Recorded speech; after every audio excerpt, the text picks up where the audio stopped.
I'm super excited because I have been waiting for this box, and I was really hoping it would get here before we had our first day of homeschool co-op, because it is a box of snacks from Thrive Market. Just in case you're new to Thrive Market is an online membership-based grocery store on a mission to make healthy living easy and affordable for everyone. Once you are a Thrive Market member, you'll save on every single order of the highest quality organic and sustainable products. And if you find a lower price somewhere else, they will match it. It's a win-win situation. Yeah, we'd been out of balsamic, so I thought I would try their brand because it's actually cheaper than the brand I get at the grocery store.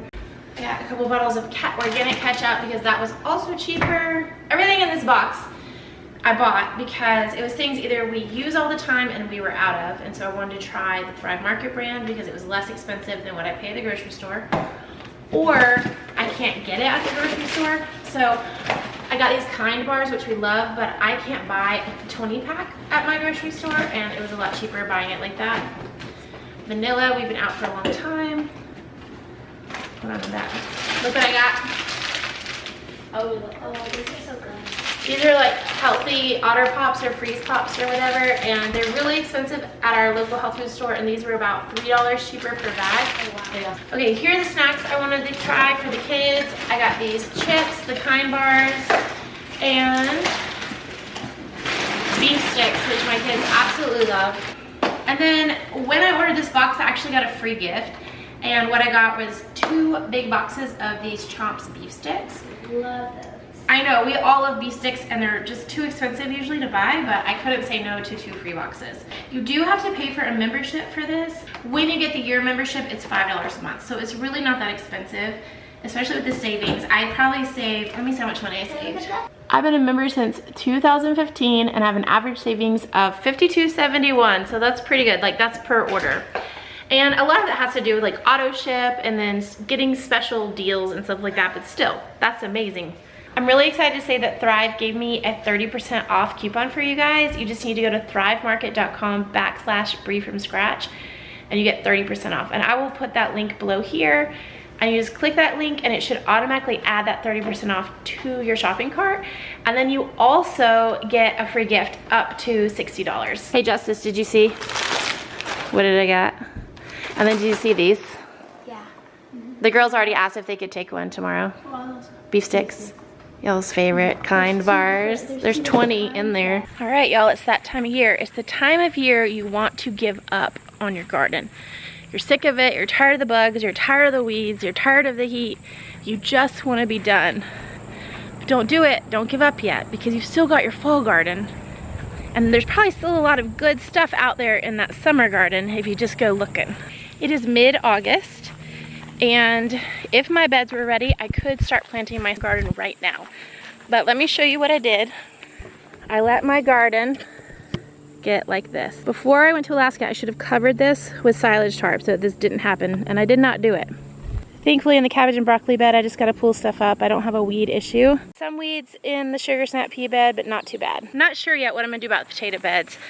I was hoping to use those this fall, but we'll see how it goes pulling everything out. If I can get everything pulled out and don't need to tarp it, then we'll use it. But I have a feeling that this needs to be tarped in order to fix this.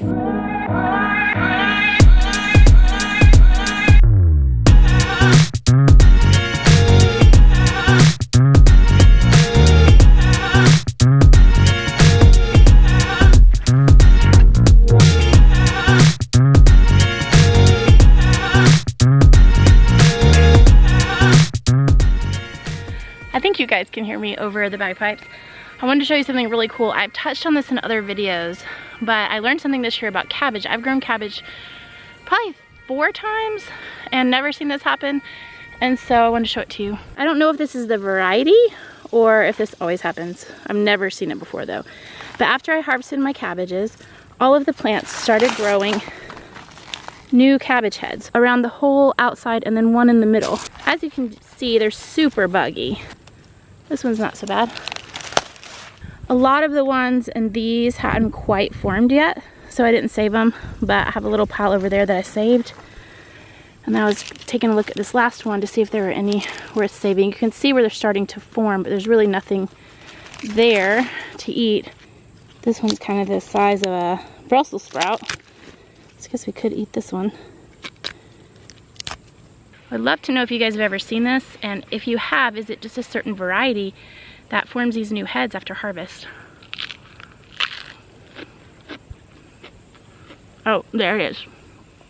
Oh my gosh, this is so gross. I kind of thought it would be bitter, and then at first it was really sweet and yummy. But the longer I was eating it, whoa, that is a flavor you cannot quickly get over. Probably if you live in a colder climate, you probably don't have a long enough season for your plants to do this, but if you did, they wouldn't be bitter like this. Or maybe they're like Brussels sprouts and you let them go through a little bit of frost and then they'll sweeten back up.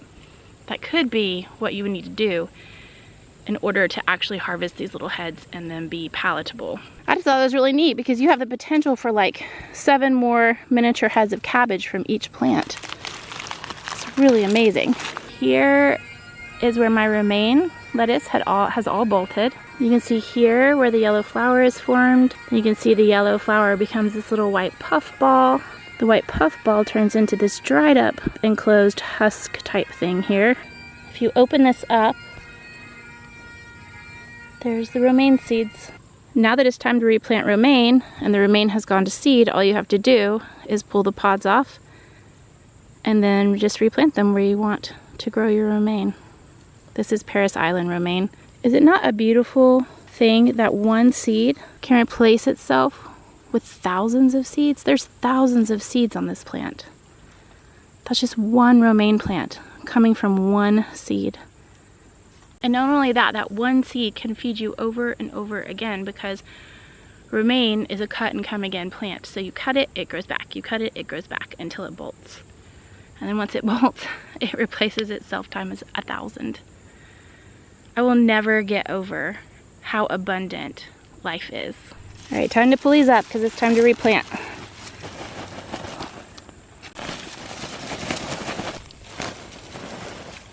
Now we're gonna work on this bed really quick. This is my lettuce bed.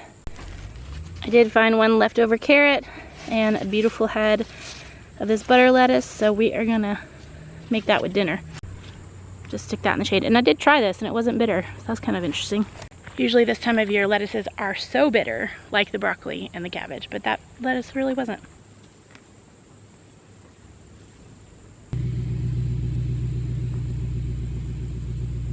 Ha! Look what I found, a gold mine. Alright, we're gonna hit up this jungle real quick. These are all left over from where I pulled up my mesclun mix baby greens, and a few of them bolted, dropped their seeds, and already grew all of this. Pretty cool, huh? You got some red Russian kale, you got some arugula, got some mustard greens. That was all in that mesclun lettuce mix that I grew as baby greens. Pretty wild. I'm actually gonna harvest these so we can eat them for breakfast tomorrow. And then I'll pull the plant out because I don't want it here. Well, look at my accidental harvest. It's a huge pile of goodness here. Got carrots, lettuce, kale, and some cabbages. I'm gonna cook those little cabbages and see if cooking them brings the sweetness out. I think it'll be good. We are ready to plant. I do need to go in and clean up this circus nut pea row, but other than that, we are ready to plant our fall garden. All right, this is the next morning. We are making breakfast. We're gonna use all things that we grew. We are gonna also use that red Russian kale that I found in the garden yesterday. We've got ground beef cooking, and this is ground beef from our very last steer that we butchered on our farm. Of course, we're using Redmond's real salt. I have a code for you guys to get 10% off your order, and I will link that below here. If you just go to the website, the code is Brie from Scratch. We have homegrown potatoes here. To the meat of the hash, I'm gonna add some cumin, garlic powder, some fennel seed, and some smoked paprika. Hold on, where's your passy, Lulu? Where'd it go? There it is. I like to make it taste like sausage. I like to use sausage in this dish, but when I'm out of sausage, I just use ground beef and add sausage like spices to make it taste a little bit more like sausage. Of course, you can always use fresh garlic if you have the time. I'm running out of time this morning, so we're just making it quick and easy. If you wanted to taste more like a breakfast sausage, you would add a little maple syrup.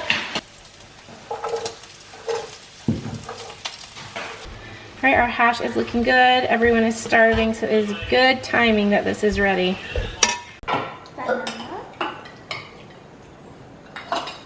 Cuties.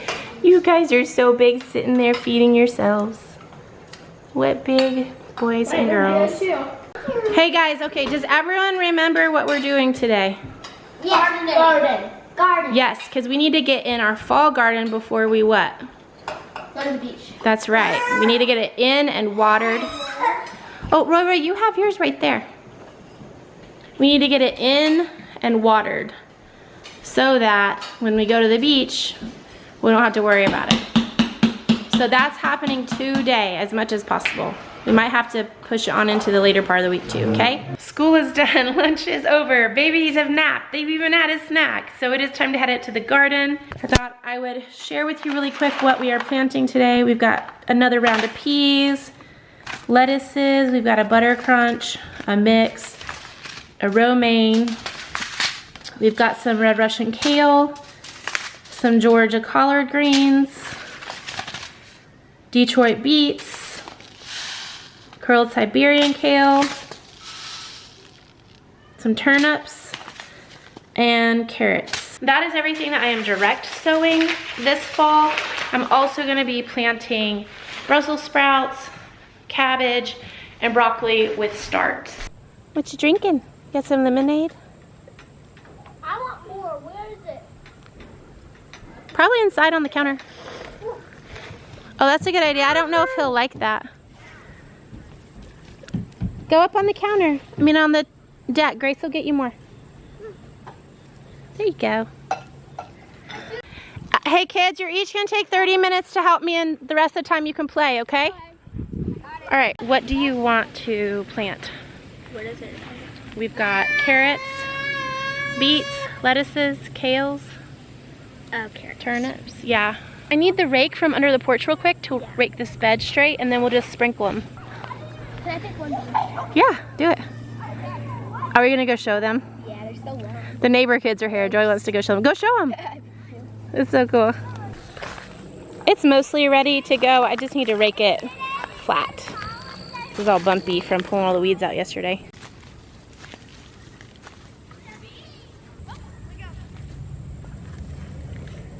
Which one is it? Mom, which one is it? Just read it.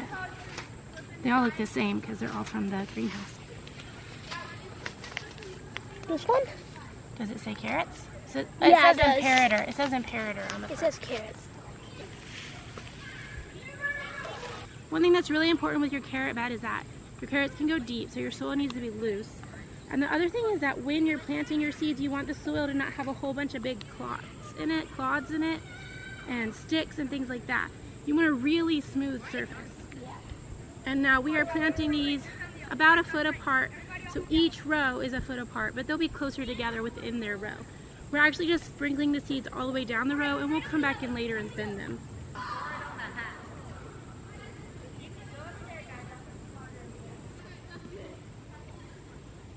When you cover your seeds for carrots, you only want to do maybe a 1/4 inch of soil. That might even be a little much because they're tiny little seeds and they only have enough energy to push up out of the soil so far. So you want to make sure you don't bury them too deep to where they don't have enough energy within the seed to totally get up out of the soil. So just a sprinkling of soil on top. Excuse the yelling. Everyone's having a really good time though, if that's what that means. The kids are playing in the slip and slide and I don't really want to stop them because they're having so much fun. You want to get the hoe? Come on, come help mommy. Thanks. For some reason I can't find my hoe to dig the trench for my peas, so we're going to try this. Hey, can you take this to the garden for me? Can you take that for me? What do you want to get? Alright, you got to dig in your dirt with that though, okay? Can't dig in mommy's dirt with that.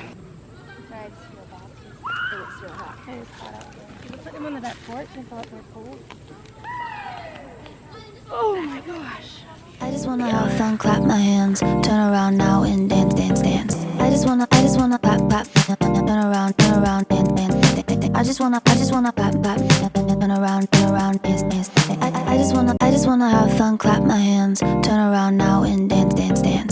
wanna have fun, clap my hands, turn around now and dance, dance, dance.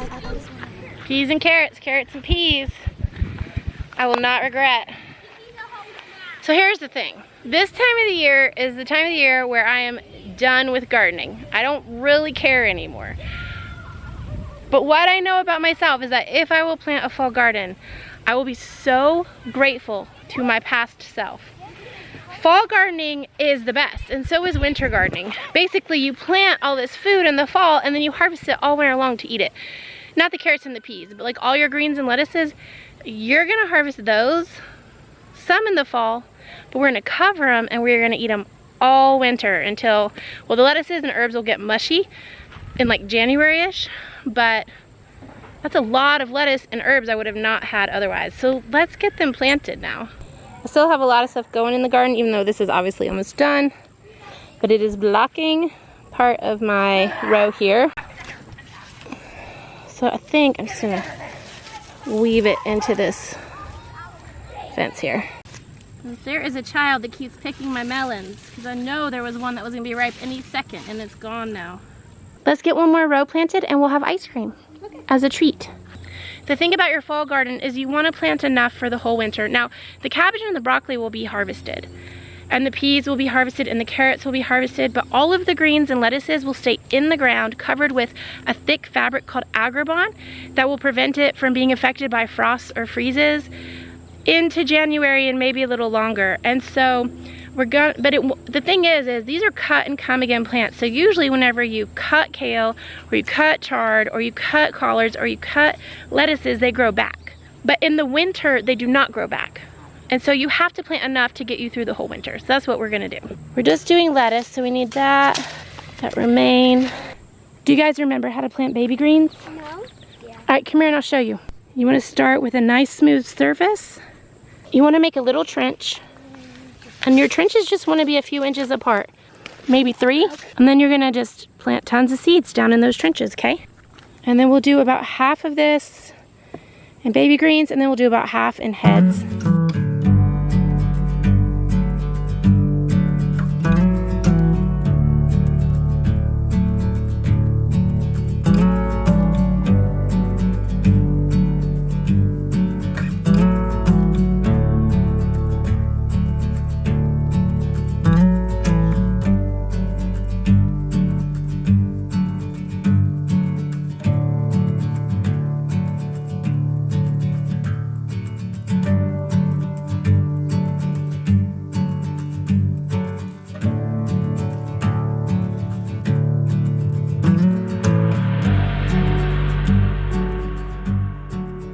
I can't get this bed done because the baby's falling apart and they need their mama and dinner needs to be made and we got other chores we gotta do. So it's time to go in. I'm coming. Let's go. Grab Lulu. He's walking backwards like mommy. Why don't you get my piggyback? You want to wear my hat? Oh, you want a piggyback hat? Hi. Oh, you want to hold my hand? Look at Justice. Finishing the job like a big kid. That's the camera.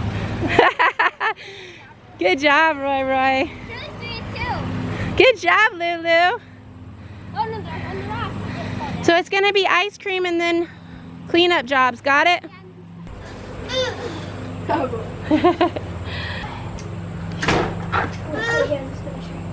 Okay, I have a question. Yeah. Would you rather not have a garden? Or would you rather do the hard work and be hot and sweaty and have a garden? Hard work. Hard work. And garden. And have a garden, yeah, it's nice, isn't it? One thing we do every afternoon about 4 o'clock is we stop everything that we're doing and everyone gets a job, and it's a tidying job. So like Grace has the living room and the dining room, Brighton has the back porch, I have the kitchen counters, Joyful has the babies, Justice has the front yard, so you can see he's starting to fold up the slip and slide. Oh bummer, I just realized I didn't get to go on the slip and slide. And then Wilder will actually be helping me do the entryway because there's a bunch of shoes in the entryway. You don't have the same job every day, but there's not like a schedule. It's kind of like I just think through the day and think like, who do I think is in the mood to do this job? And sometimes I get it right and sometimes I get it wrong, don't I? But ultimately, it's whatever job you get. So I think having a schedule would probably be helpful because then the kids would know, hey, today this is my job, and maybe they could even kind of tidy throughout the day. So this is kind of how things are looking right now. And when we're done, it will actually look very, very tidy. Alrighty. Nice and tidy. Okay, oh my goodness. I meant to get out here way before now, but you ever have those nights where kids just won't go to sleep? Well, that's my night tonight.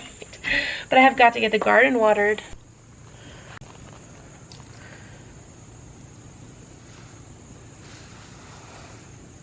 So the big thing with carrots is that if you're having a hard time getting a good germination rate, it's probably because your seed is drying out. When you plant seeds, you have to keep them moist until they germinate.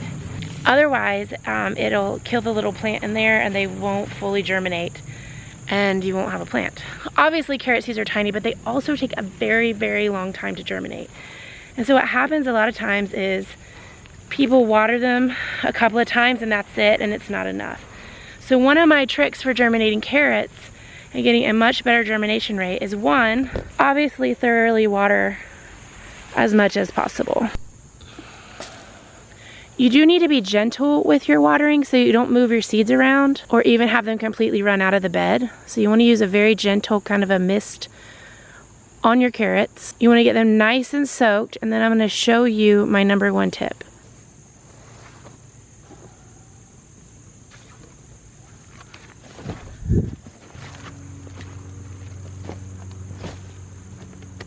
I wet the carrot bed extremely thoroughly and then I cover it with cardboard. That's going to reduce evaporation so that the water stays in the soil, germinating my carrot seeds. You don't just leave the cardboard on there dry. You weight it down and then you thoroughly wet it. Honestly, the older and the more broke down the cardboard, the better, because then the water just soaks right through and keeps those carrots even more wet.